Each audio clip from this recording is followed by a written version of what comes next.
नमस्कार, मैं हूं दीपाली राणा। आप देख रहे हैं योर मनी और पर्सनल फाइनेंस से जुड़ा हमारा एक खास शो जो आपको बताता है कि कब कहां कैसे निवेश की शुरुआत करनी चाहिए, कैसे आप प्लानिंग कर सकते हैं अपने गोल्स को पूरा करने की। तो योर मनी में आकर अपने निवेश से जुड़े किसी भी सवाल पर राय ले सकते हैं। तरीका बेहद आसान है। आप व्हाट्सएप के थ्रू, सोशल मीडिया प्लेटफॉर्म या फिर ईमेल के थ्रू पार्टिसिपेट कर सकते हैं। व्हाट्सएप नंबर है 7045220000।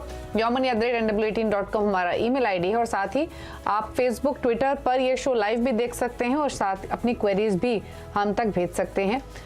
तो यह है तरीका शो में आने का। फेसबुक, ट्विटर पर जब अपना क्वेश्चन आप लिखें तो #AskAwaz योर मनी लिखकर अपने सवाल को भेजें।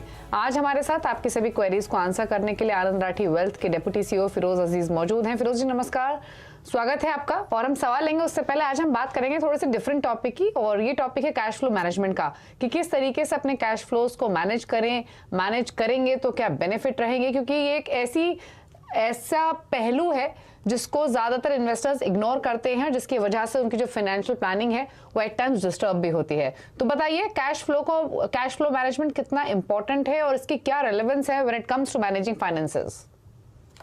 दीपाली जी, ऑफ कोर्स इसकी बहुत रेलेवेंस है। कैश फ्लो अगर आप किसी अकाउंटेंट से पूछें, किसी CFO किसी कंपनी के पूछें, तो ये बोलेगा कैश फ्लो सबसे इंपॉर्टेंट होती है। जो बैंकों में आता है वही रियलिटी है, जो बैंकों से जाता है वही रियलिटी है। तो कैश फ्लोज जो है वो बहुत इंपॉर्टेंट है। कैश फ्लोज 3 डिफरेंट तरीके से इंपॉर्टेंट है। पॉइंट 1 ये है कि कैश फ्लो जो क्रेडिट आती है, जब आपकी सैलरी की क्रेडिट आती है और जो आपके खर्चे डेबिट होते हैं, अगर आपने वो बराबर से मैनेज किया तो पैसे आपके आइडल नहीं हैं और वो आपके कुछ ना कुछ कमाएंगे। So I think cash flow increases return, point 1। Point 2, cash flow जो होता है उससे आप अपने डेट ट्रैप में से घुसने से बच सकते हैं। अगर आपने कैश फ्लो की प्लानिंग ठीक से की है तो आपकी क्रेडिट कार्ड बिल्स टाइम पे जाएंगी, आपको 36% पर एनम का ब्याज नहीं देना पड़ेगा, पेनल्टीज नहीं देनी पड़ेंगी। So helps you avoid unwanted penalties and costs. That's second reason. Third, cash flow की वजह से आप अपने इन्वेस्टमेंट्स को हाथ लगाए बगैर उस पे ओवरड्राफ्ट लेके अपनी कैश फ्लोज मैनेज कर सकते हैं। तो तीसरा यह है कि पोर्टफोलियो की स्टेबिलिटी, अगर आप कैश फ्लो ठीक से प्लान करते हैं तो पोर्टफोलियो को स्टेबल रख के उस पे कुछ ओवरड्राफ्ट लेके आप अपने इन्वेस्टमेंट्स को छेड़खानी ना करके भी अपने कैश फ्लोज को मैनेज कर सकते हैं। थर्ड एलिमेंट है कि how do you make sure that your investments are stable and cash flows don't disrupt it.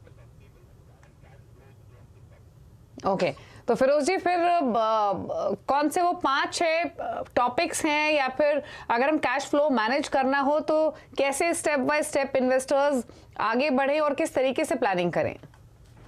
ठीक, कैश फ्लो मैनेज करने के लिए आपको बहुत सारी चीजें करनी है। पहले तो आपको अपनी पूरी कमाई लिखनी है, पूरा खर्चा लिखना है, पॉइंट 1। एक्सपेंसेस को ले डाउन करना है, इनकम्स को ले डाउन करना है, दैट्स पॉइंट 2। पॉइंट 3, आपने इन्वेस्टमेंट्स को कब यूज करना है, आपके जो भी इन्वेस्टमेंट्स हैं क्या गोल्स के लिए रखे गए हैं, उनकी टाइमलाइंस को ड्रॉ करना थर्ड स्टेप है। फोर्थ स्टेप है कि कंटिजेंसी की प्लान के लिए हमेशा अपने इन्वेस्टमेंट्स पे ओवरड्राफ्ट लेके रखना एक फोर्थ स्टेप होगा। तो काफी सारे स्टेप्स हैं। I think these are the 3-4 important steps Deepali. तो बेसिकली फिरोज जी ने हालांकि सारे बिंदु टच किए हैं कैश फ्लो मैनेजमेंट से। आप कमाते कितना है, आपका खर्चा कितना है, और जो फिर इन्वेस्टमेंट्स बचती हैं, जो रकम आपको बचती है उसको किस तरीके से इन्वेस्ट करना है, क्या टाइम होराइजन है, कितना रिस्क एपेटाइट है, इमरजेंसी फंड है कि नहीं, इन सब बातों को ध्यान में रख के आपको अपनी फाइनेंशियल प्लानिंग करनी है। उसी के हिसाब से पोर्टफोलियो बनाना है और पोर्टफोलियो को रिव्यू करना है। तो उम्मीद करते हैं अगर अब तक आपने अपने कैश फ्लो मैनेज नहीं किए हैं, इन्वेस्ट भी कर रहे हैं, EMI भी दे रहे हैं, घर के खर्चे भी हैं, तो अब से इसको लागू कीजिए अपनी फाइनेंशियल प्लानिंग में। तो देखिएगा कि आप कितने बेहतर तरीके से अपने खर्चे, अपनी इन्वेस्टमेंट्स प्लान कर सकेंगे। कोई और सवाल अगर आपके पास हो इस टॉपिक से जुड़ा हुआ तो बेझिझक आप हम तक पहुंचा सकते हैं। हमारे एक्सपर्ट्स आपके सब क्वेश्चंस को आंसर करने के लिए इस शो में आते हैं। चलिए अब बात करते हैं पोर्टफोलियोज की, और इसीलिए पहले कॉलर से भी कनेक्ट कर लेते हैं। आशीष है हमारे साथ बेंगलुरु से। आशीष नमस्कार, बताइए क्या सवाल है आपका? Good evening ma'am. एक्चुअली मुझे जानना था कि जो मेरा करंट पोर्टफोलियो है उसमें अगर मुझे कुछ चेंजेस करने चाहिए, और अपार्ट फ्रॉम दैट उसमें एडिशनल मुझे 5 to 6,000 रुपीज मंथली इन्वेस्ट करना है। Earlier Tata digital fund direct fund मैंने रखा था, तो शो पे मैंने देखा था, रिकमेंड किया गया था कि सिस्टमैटिक से हमें निकल जाना चाहिए, so I have remove from there. तो मुझे राय चाहिए थी कि एग्जिस्टिंग पोर्टफोलियो में कुछ करेक्शन आपको कराना है और कुछ एडिशन कराना है, तो 6,000 में एडिशनल पुट करना चाहता हूँ। ठीक है, अच्छा, और आपके इस पोर्टफोलियो को कितना टाइम हो चुका है? मैम ये 2017 से है, अभी 2017 से है, 5-6 ईयर हो गए। ओके, तो 2017 से, हाँ, तो 6 साल हो चुके हैं। फिरोज जी, जैसे आपने सुना 17,250 की इनकी मौजूदा एसआईपी है और फिलहाल 6 से 8,000 रुपए और ये इंक्रीज करना चाहते हैं।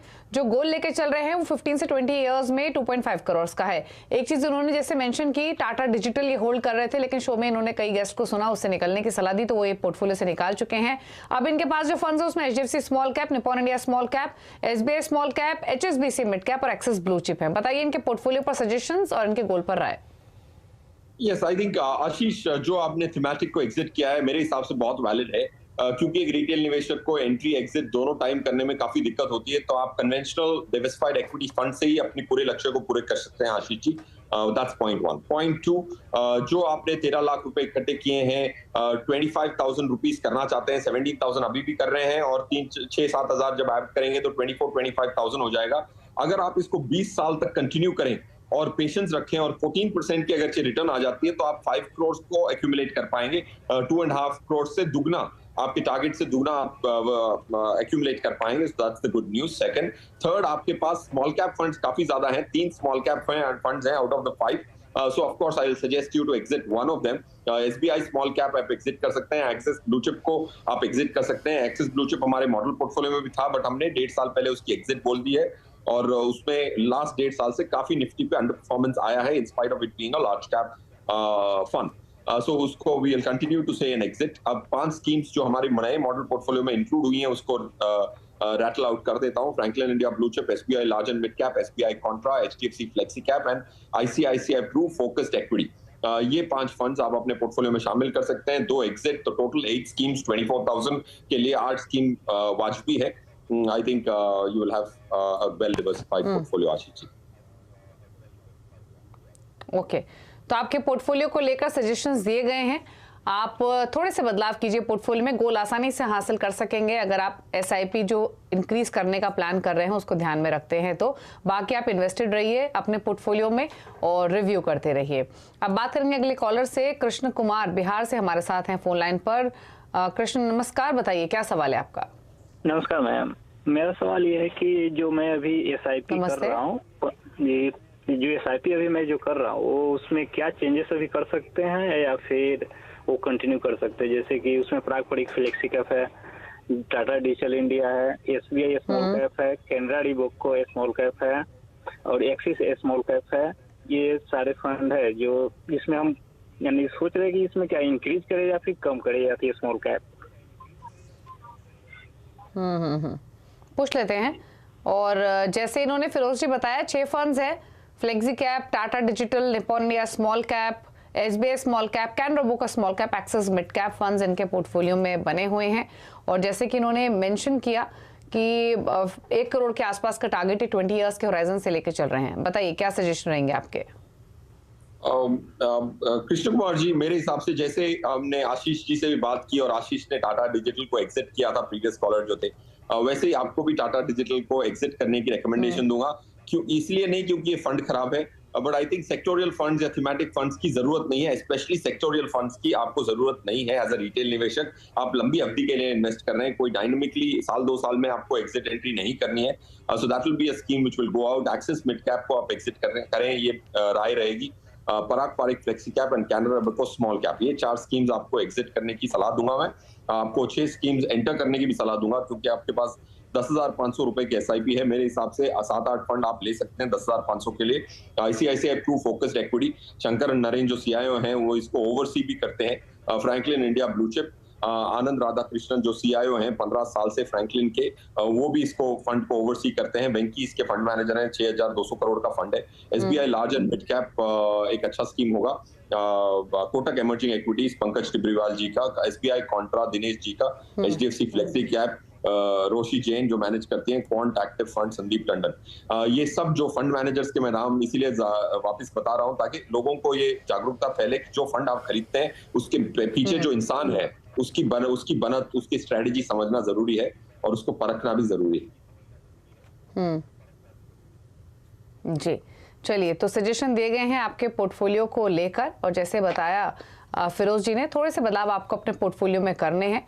और पराग पारिक एक फंड जिससे आप निकल सकते हैं, कुछ नए फंड्स के नेम भी आपको सजेस्ट किए गए हैं जो आप ऐड कर सकते हैं। इन्वेस्टेड रहिए, रिव्यू करते रहिए। प्रताप रस्तोगी दिल्ली से हमारे साथ अब हैं।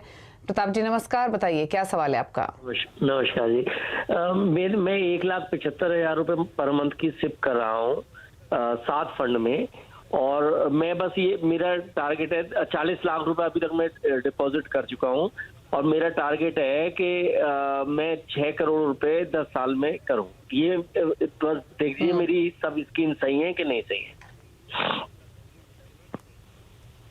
पूछ लेते हैं क्या सजेशन दिए जाते हैं आपको। तो फिलहाल 2.25 लाख के आसपास की SIP, एनुअल इन्वेस्टमेंट्स भी हैं, पोर्टफोलियो की वैल्यू भी 40 लाख के आसपास है। अब पूछेंगे क्या सजेशन देते हैं फिरोज जी। 6 करोड़ का टारगेट 10 इयर्स में, क्या सजेशन। यस, आई थिंक इसमें 2.25 लाख की SIP करना अच्छी बड़ी अमाउंट होती है, तो इनका टारगेट जो है काफी बड़ा है, बट इनकी SIP की जो सेविंग्स है वो भी काफी बड़ी है प्रताप जी। बट अगर आपको 14% की रिटर्न पे अगर मैं रिटर्न मानूं तो आप 10 करोड़ पे पहुंच जाएंगे with this kind of investment, that's the good news. अगर मैं 10-12% की रिटर्न मानूं तो थोड़ा सा आपको स्ट्रेच करना पड़ेगा, दैट्स पॉइंट 1।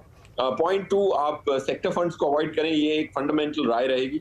सेकंड, एक एसेट मैनेजमेंट कंपनी में ओवर लेवरेज ना करें, क्योंकि आपके पास 2.25 लाख रुपए की SIP है और 7 स्कीम्स हैं, तो एक एसेट मैनेजमेंट कंपनी में ज्यादा ओवर लेवरेज ना करें। जैसे आपके पास SBI के 3 स्कीम्स हैं, तो उसको आप थोड़ा रिकंसिडर करें। 2 स्कीम्स हैं, so don't over leverage on one asset management company. थोड़ा सा लार्ज कैप, मिड कैप और स्मॉल कैप में, लार्ज में 50%, मिड कैप में 30% और स्मॉल कैप में 20%। ये फंडामेंटल प्रिंसिपल्स मैं बोल रहा हूँ। जो स्कीम्स आपको बदलाव करनी चाहिए हमारे हिसाब से, ICICI Pru India opportunities fund को आपको एग्जिट करना चाहिए, SBI मैग्नम मिड कैप को एग्जिट करना चाहिए, HDFC flexi cap, Franklin India blue chip, Aditya Birla small cap and quant active, these are the 4 schemes you can enter। तो इसकी वजह से आपके पास 9 स्कीम्स हो जाएंगी। मेरे हिसाब से 2.25 लाख के लिए 9 schemes is not over diversification. And debt में भी 2 स्कीम्स बता देता हूँ प्रताप जी आपको। तो चलिए बताइए। निप्पॉन इंडिया निफ्टी G-Sec सितंबर 2027 मैच्योरिटी का जो इंडेक्स फंड है वो, SBI CRISIL IBX gilt index April 2029, दोनों में गवर्नमेंट ऑफ इंडिया को पैसा लेंड किया जाता है और 7% की प्री टैक्स रिटर्न्स की आप उम्मीद कर सकते हैं। ओके, चलिए, तो ये सजेशन आपको दिए गए हैं, उसके हिसाब से आप अपनी प्लानिंग कर सकते हैं, और कोई कंफ्यूजन हो तो अपने क्वेश्चंस भेज सकते हैं। चलिए, इसी के साथ एक ब्रेक का भी वक्त हो गया है। ब्रेक के उस पर कुछ और सवाल लेंगे। फिरोज जी हमारे साथ बने हुए हैं, चल वापस आते हैं।